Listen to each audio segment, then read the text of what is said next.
Hi, my name's Phil. I like talking about politics, and today is the 5th anniversary of the day the UK shot itself in the foot by leaving the EU. And how are we celebrating? Not with cake. There's no Brexit cake, I noticed. Why isn't there a Brexit cake? But anyway, the way we're celebrating is the architects and builders of Brexit are at war with one another. Yet another new trade barrier is being implemented between the UK and the EU today.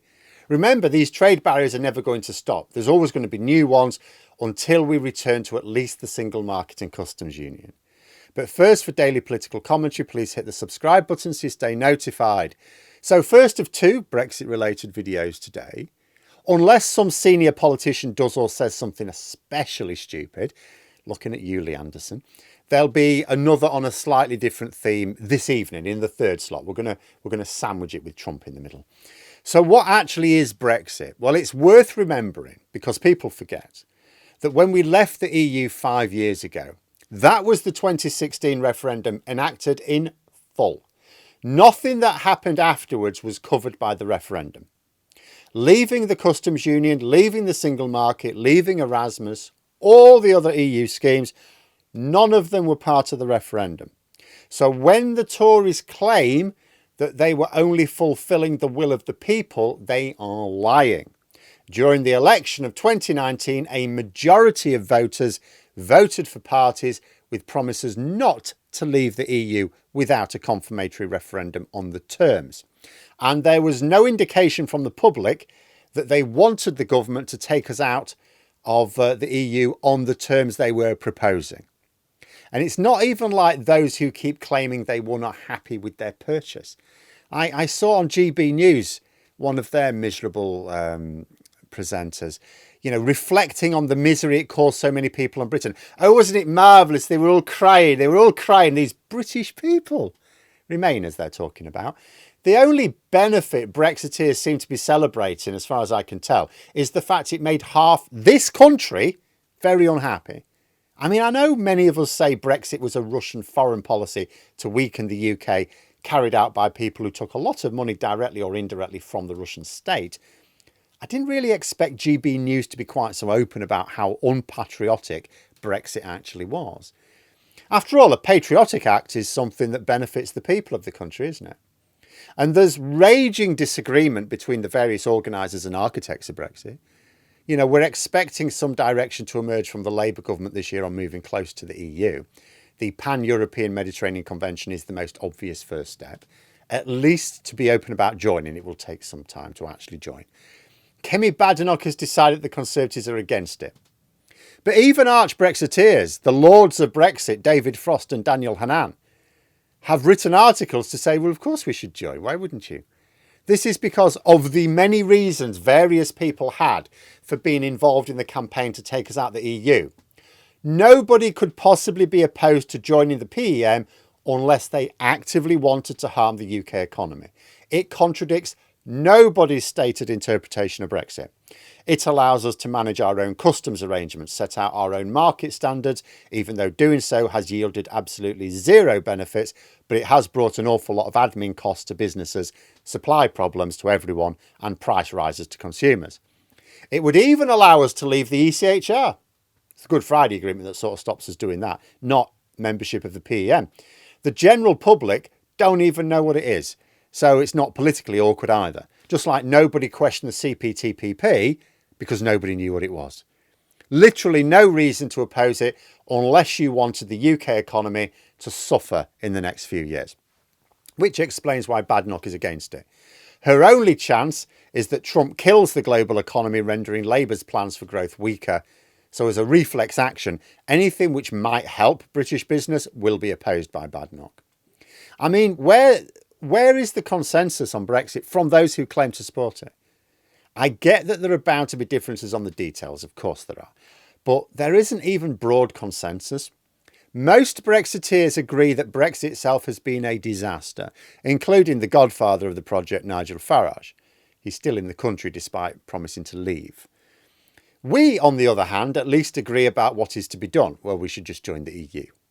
There are some who would be happy just going back to the single market and customs union, I guess. It could be argued that had we just left the EU as the referendum required and that was it. We'd have remained in the single market and the customs union. The arguments would be much more nebulous about going back because we would still be in the single market, would still be in the customs union. I would argue that we should still be in the EU because it would mean we were following market rules and tariffs set by other people, and we're not really having much of a say in that. But the economic impact would be negligible, and the political impact would be similarly fairly minor. You know, I'll tell you what was interesting though. I'm going to discuss this maybe a little bit more in the third video, but the latest polling from YouGov, now that showed 55% wanting to join the EU, but only 50% wanting to join the single market on its own.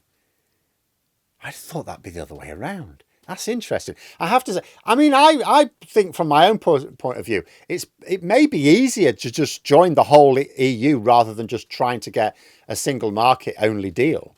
Might be quicker as well.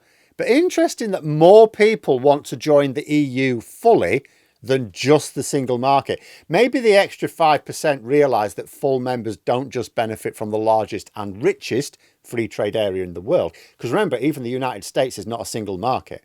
They have trade borders within their own country. But if you're an EU member, you get to decide the rules. As members of only the single market, we would not really have a say in those rules. But Brexiteers haven't a clue, have they? Like, where's their plan? Seriously, where is it? Not one of them in the over 8 years since the referendum have they published a peer-reviewed roadmap for our post-Brexit future. All that money, and you're telling me they can't publish their plans? Of course they can. They just don't want to because their plans are not in our interests. Those of them who even have plans, that is, most of the ones talking up Brexit in the Conservative Party like Badenoch never had a plan. The plan was stop the Conservative Party splitting.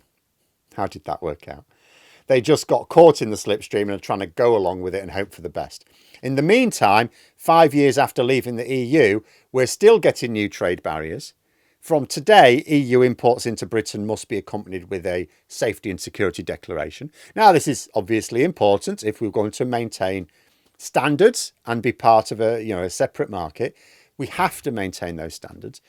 But those standards could have been maintained without the extra paperwork and the cost in arranging and checking it if we were in the same market. Someone very kindly sent me the document which they were given by HMRC. I had a little read through it. And of bitter experience, I was thinking to myself, how many hauliers are properly up to speed with this? The large companies surely will be, of course they will. But what about smaller operators?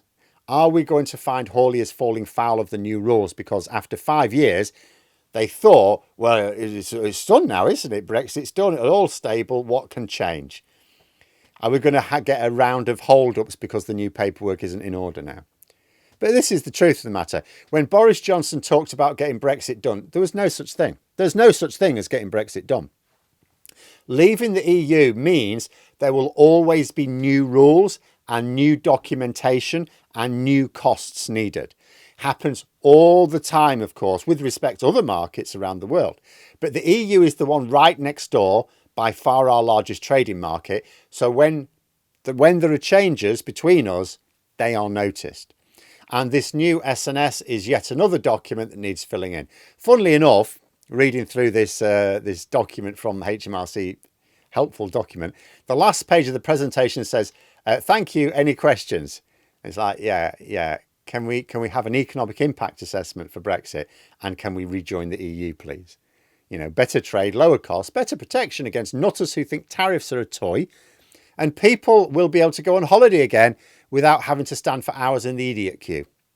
And sure, the die-hard Brexit supporters may not be very happy at the prospect, but let's face it, they're not happy now. Like, at the moment, Brexit is something that makes the entire country unhappy. You know, the Brexit supporters have never been happy. In fact, they've never been so angry.